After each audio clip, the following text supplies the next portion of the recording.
What is up, everyone? I hope all of you are doing good and staying safe out there.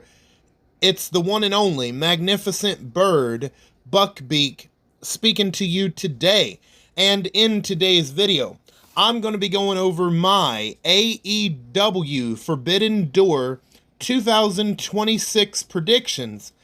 Now, this is an event, a pay-per-view that AEW has once a year where not only will AEW talent be involved, also New Japan Pro Wrestling, CMLL, and Stardom talent will also be involved and have matches. So, I will say before we get down to each of the matches and talking about them, I'm not going to know every single talent across New Japan or CMLL or Stardom. I'm just going to state that right off the bat.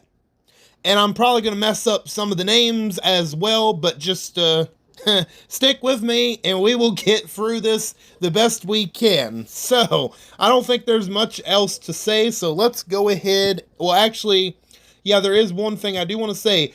I don't know if they're going to add any more matches. If they do and I don't get to them in this video, it is what it is, because they have been known to add a couple, maybe a match or two here literally at the last minute. So today's Thursday, so I wanted to go ahead and get this done. Because literally this Sunday is Forbidden Door, and we will talk about Forbidden Door most likely coming up on Monday. Since admittedly, the AEW pay-per-views do run long, but honestly, I know it's not going to be a popular opinion.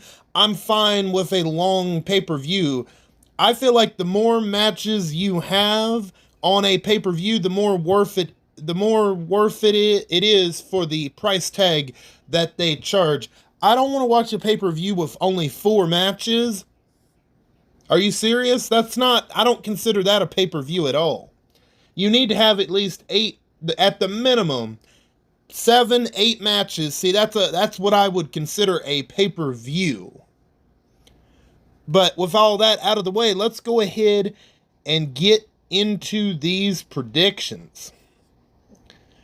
Okay, the first match on the pre-show is going to be a tag team match for the AEW Women's World Tag Team Championships.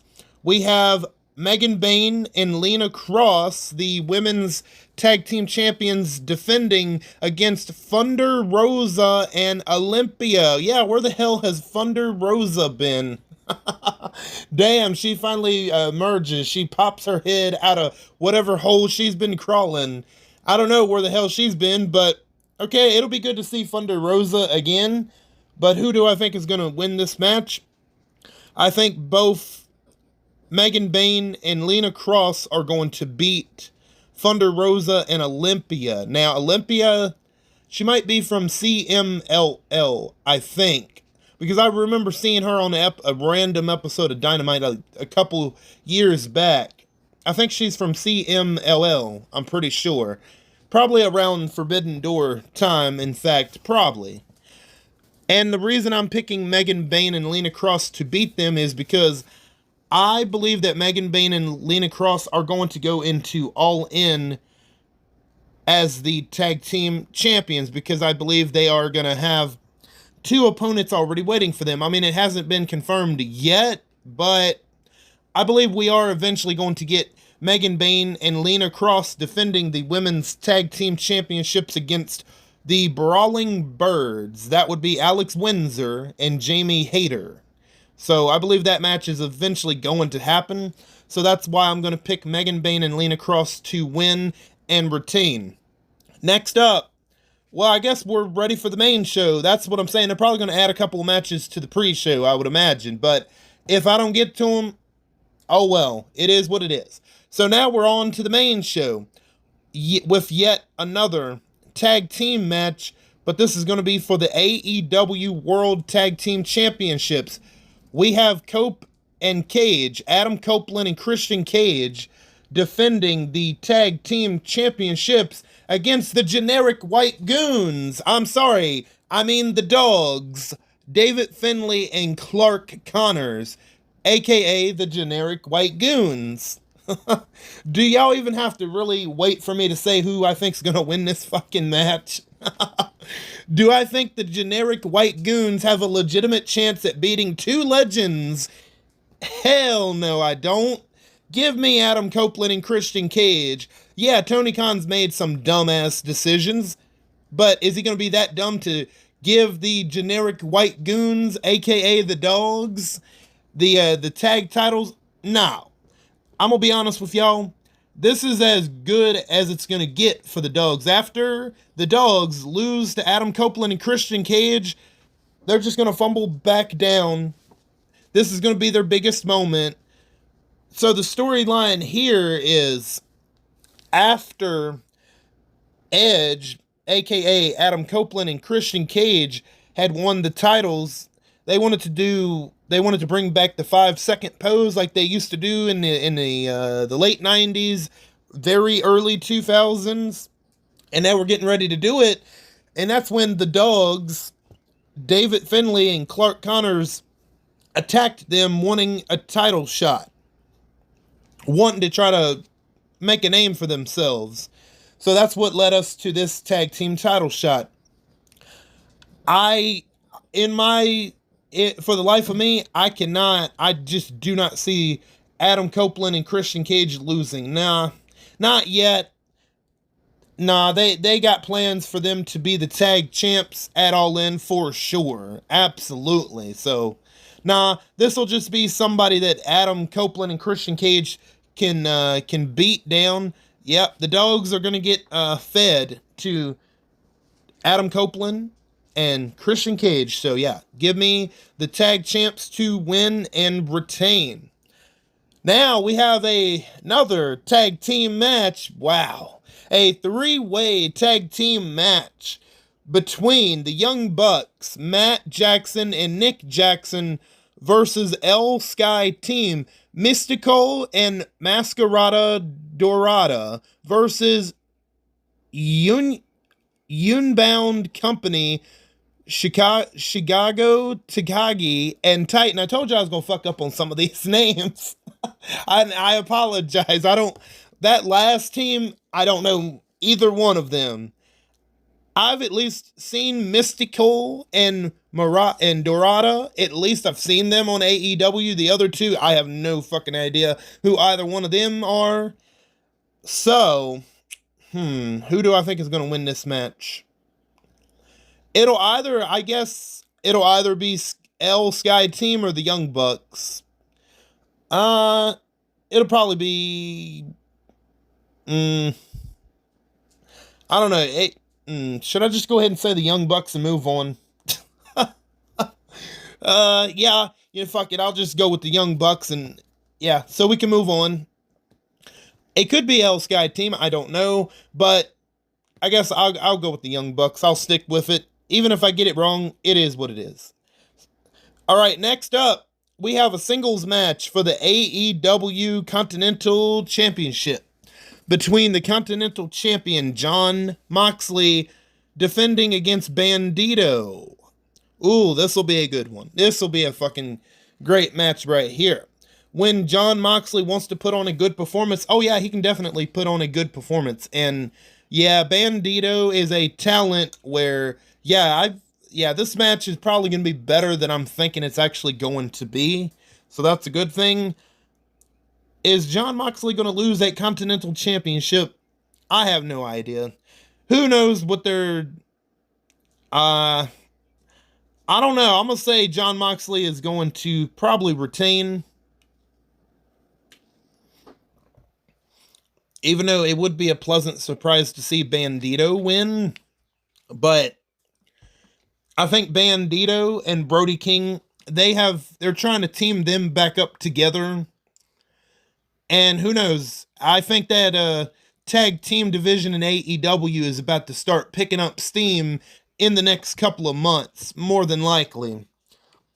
Because, hell, let's see, you have reported teams that might jump to AEW, such as the Motor City Machine Guns, the New Day. Oh man, if Tony Khan gets both of them teams, That tag team division is going to be fucking hot. So you might as well throw Bandito and Brody King into that mix.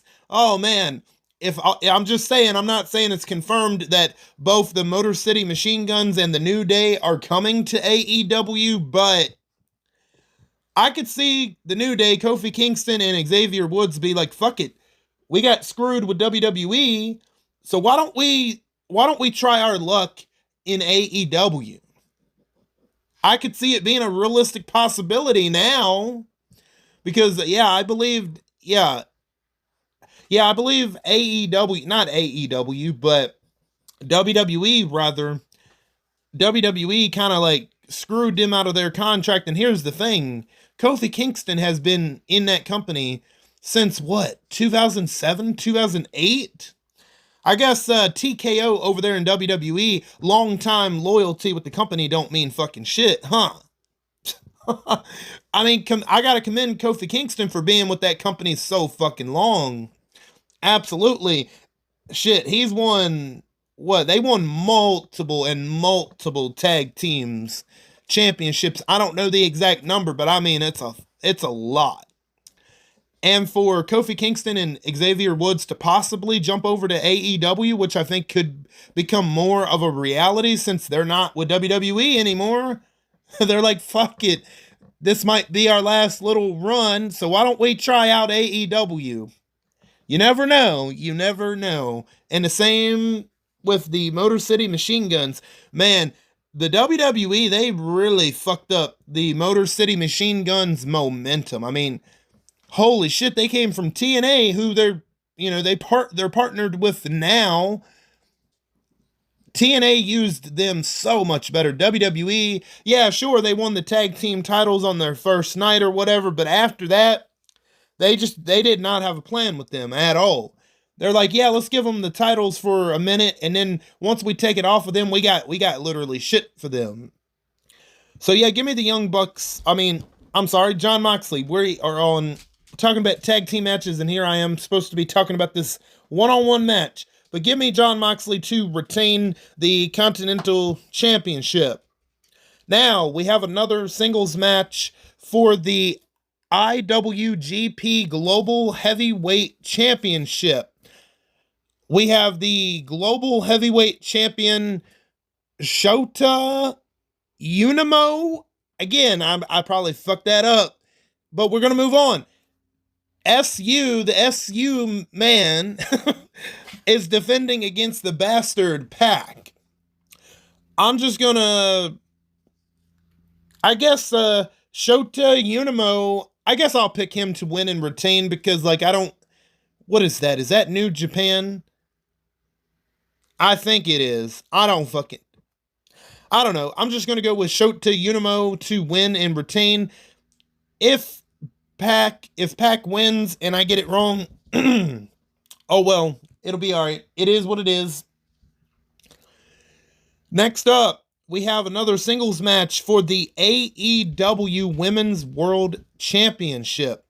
We have the AEW Women's World Champion Tekla defending against Starlight Kid. Now, there is a little inbuilt story with this match that they have been attempting to tell on Dynamite, which I will commend them for that.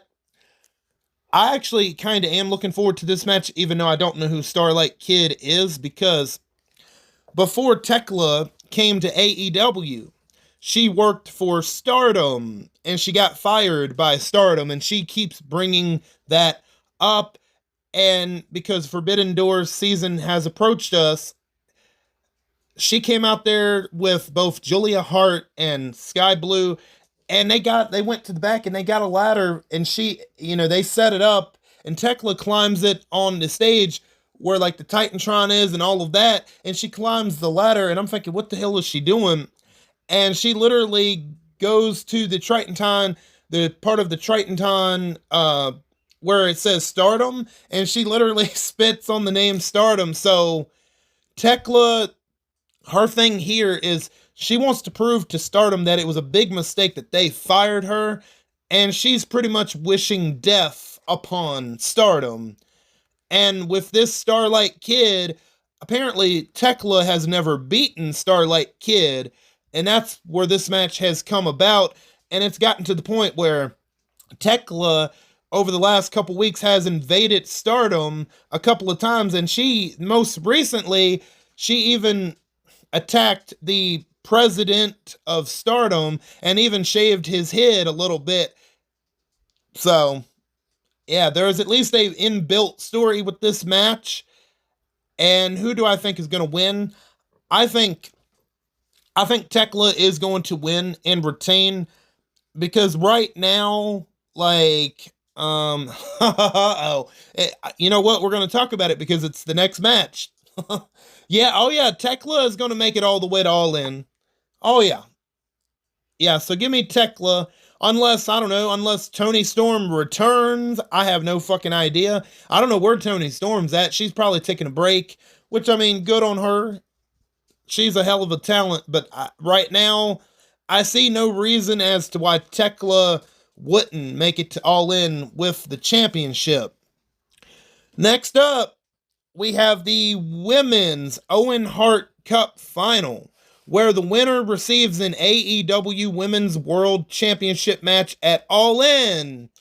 We have the CEO, the former belt collector, Mercedes Moné, facing Maya World.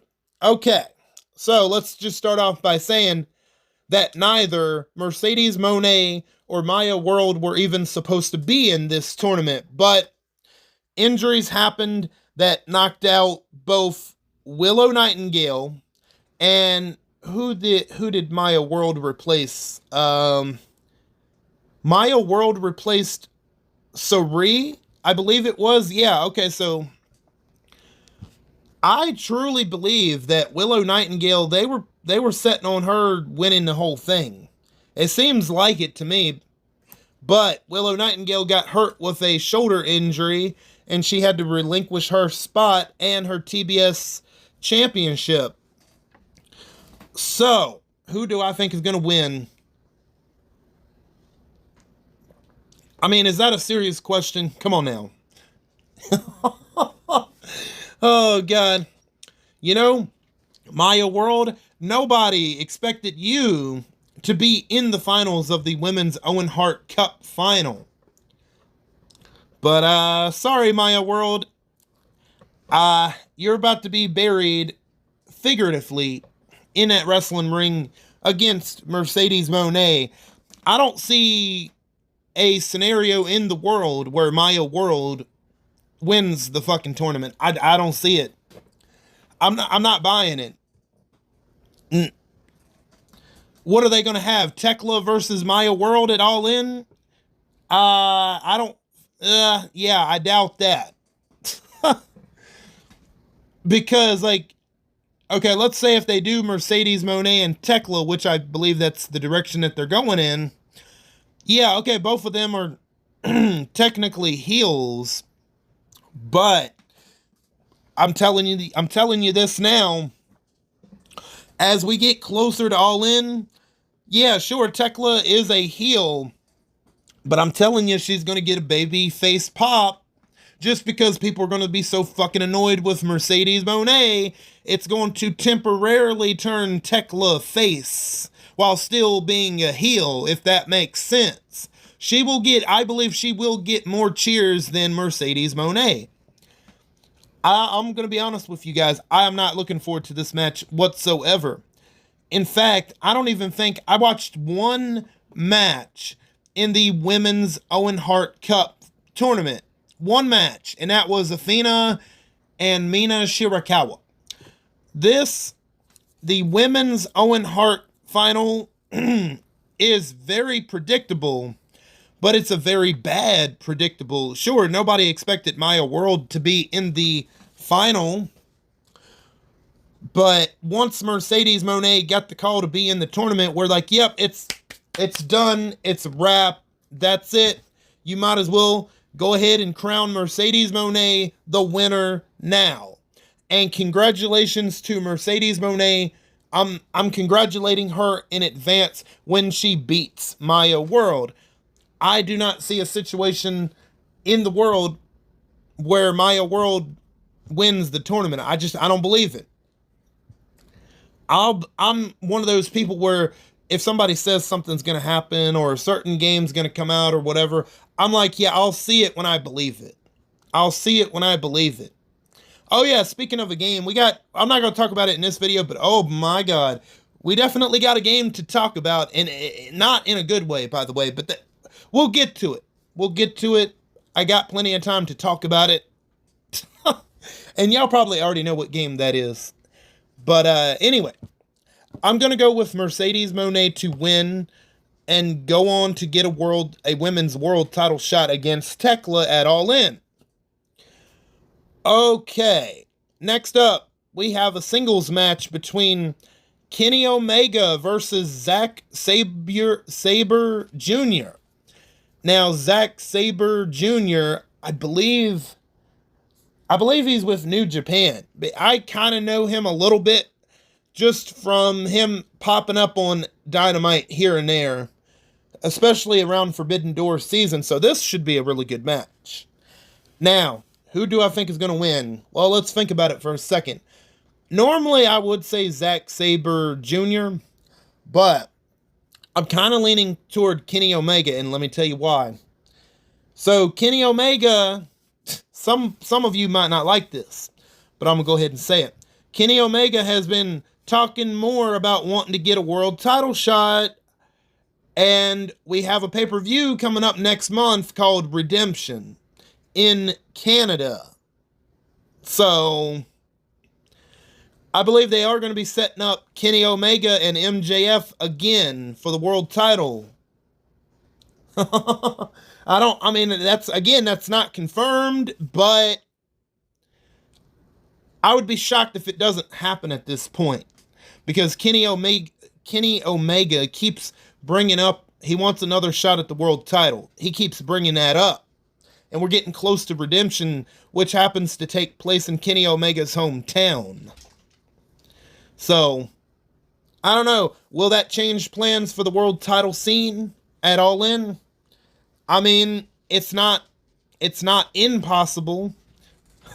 So, I mean, Zack Sabre Jr. could still win, but I think because Kenny Omega keeps talking about wanting a world title shot, I think Kenny Omega is going to win, just because that'll give him even more of a reason to want a world title shot, or quote unquote earn it. And even if Kenny Omega loses this match, until proven otherwise, I think they are going to set up MJF and Kenny Omega at the July pay-per-view. So give me Kenny Omega. Next up, here we go.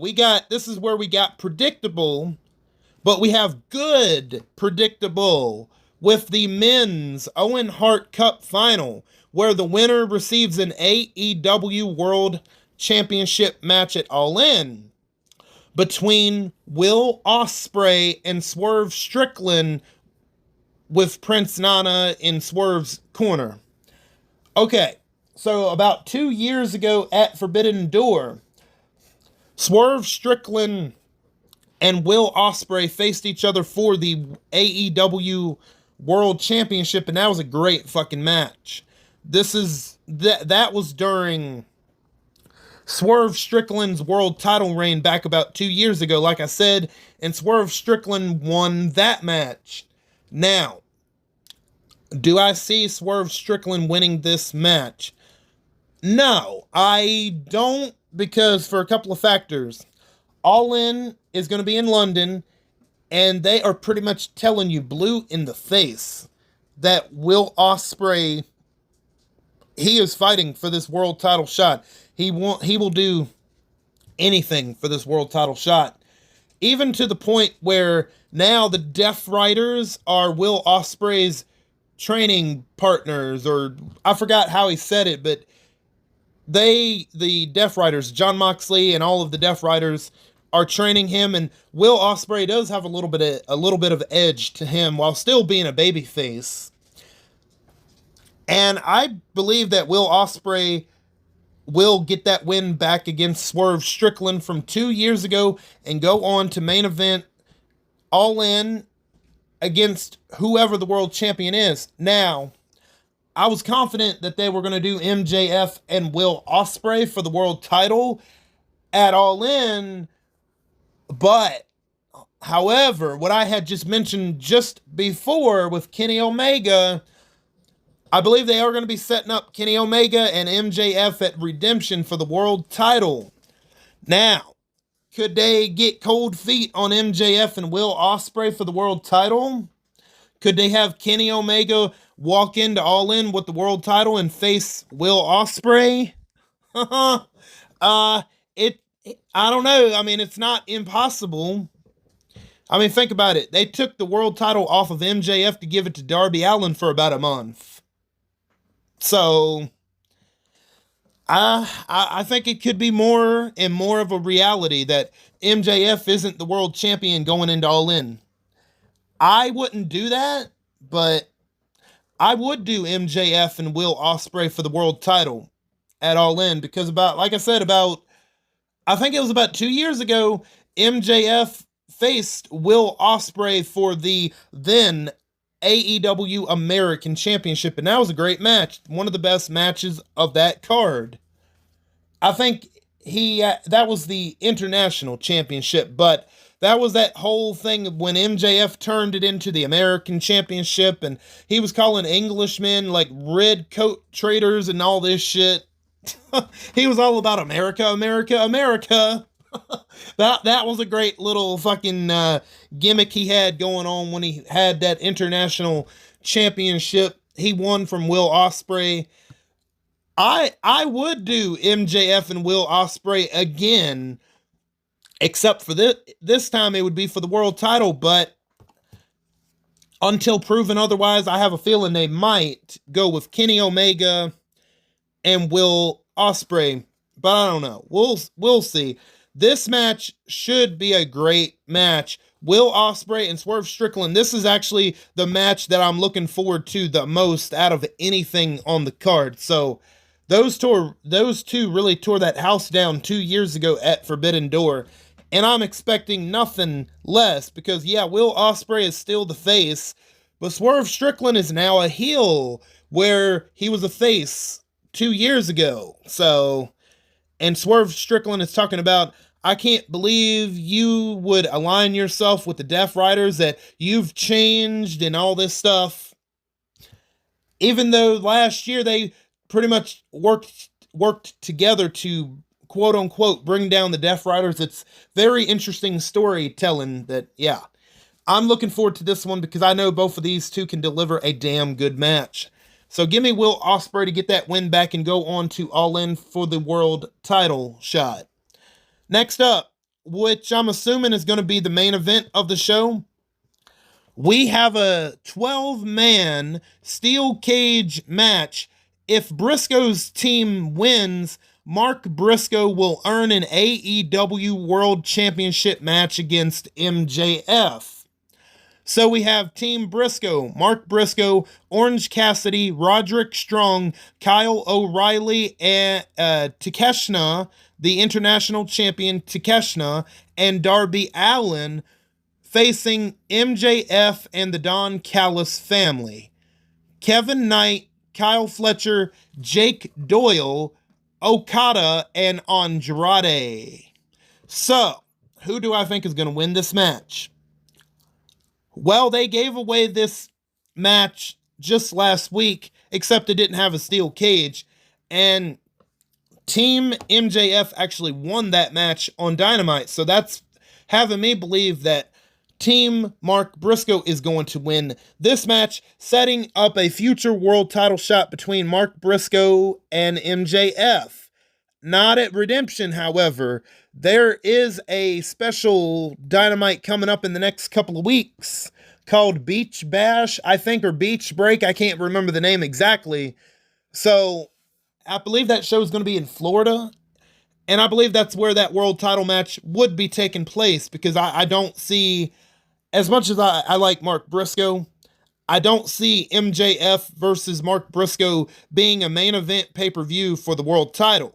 I think MJF versus Kenny Omega is a much better pay-per-view main event. So, There you go. Now there's a couple reasons that I think Mark Briscoe's team is going to win, I should say, is because they want to obviously set up MJF and Mark Briscoe for a world title match, and then MJF and certain members of that Don Callis family members they're not exactly seeing eye to eye, especially MJF and Andrade, because this past Wednesday, just last night, in fact, I was watching Dynamite, and at the end, you had each member from each team coming out to do a move and all of that, and it came down to Mark Briscoe, MJF, and Andrade. Andrade, he actually came out there to save MJF from Mark Briscoe. Mark Briscoe was going to do the J Driller on MJF. Here comes Andrade saving not Mark Briscoe, but MJF rather, from Mark Briscoe. And MJF, he was ungrateful. Like, what are you doing? I had this, and like Andrade is like, I was out there to save you. Like, yeah, a little bit of tension there, because Andrade's like, he keeps on like, when's it my turn for a world title shot? And Andrade doesn't like the fact that the Don Callis family keeps on associating with MJF. So, Andrade, he holds Mark Briscoe in place while MJF gets the Dynamite Diamond ring and he puts it on his finger and he's prepared to nail Mark Briscoe with it. When he gets up to him, Mark Briscoe moves out the way and MJF accidentally nails Andrade with that Dynamite Diamond ring. So I'm thinking, yep, there we go. We're setting up for something that's going to happen this Sunday. I believe Andrade is probably on his way out of the Don Callis family, because I believe there probably will be a situation in that steel cage match where MJF is going to be in trouble and it's going to be up to only Andrade to help him. And I believe Andrade is going to leave Team MJF high and dry to fend for themselves, thus turning is on the way to turning Andrade babyface. We'll see. Or maybe Andrade will have enough of MJF's bullshit and maybe he'll even attack MJF himself. Who knows? I think either Andrade will attack MJF in the actual match, or he will leave him to fend for himself, pissing off the Don Callis family and Don Callis and MJF in the process, thus potentially leading to Team Mark Briscoe winning and Mark Briscoe getting that future world title shot. So, yeah, that's all of my thoughts and predictions on this show. We will see how right I am on some of these. Some of these I feel pretty good on my predictions. Some of them I'm like, if I get them right, I get them right. If I don't, I don't. So we'll see. Yeah, I think Mark Briscoe's team is going to win, because that's the only way that MJF is going to get his own. It's the only way that MJF is going to defend the world title against Mark Briscoe. So, and MJF is real adamant about, you don't deserve a world title shot, blah, blah, blah, blah, blah, So this will be their way to get to that world title match, probably at that Beach Break or Beach Bash show or whatever it's called. I know it's coming in July. I do know that, in a couple of weeks at this point. So, that is all of my predictions. And I'm going to go ahead and go and let me know, do you have your own predictions for Forbidden Door? We will be back for the results of the show probably on Monday, most likely Monday, sometime on Monday. I know it'll be a little bit late, but we're going to get to it as soon as I can on Monday for sure. So if you have any predictions for Jesus Christ, if you have any predictions for Forbidden Door, feel free to let me know. So I'm going to go ahead and get out of here so I can get this edited and get this out today. And I just want to say, I want to thank each and every one of you for your continued support and for stopping by. And it doesn't matter if you're an OG subscriber or if you've been around since the beginning or just for a little bit of time, for a very short amount of time, or you're just here. I appreciate each and every one of you just the same. And thank you again. I am Buck Beak, and I'm gonna go fly away back to my nest. Until next time, bye guys.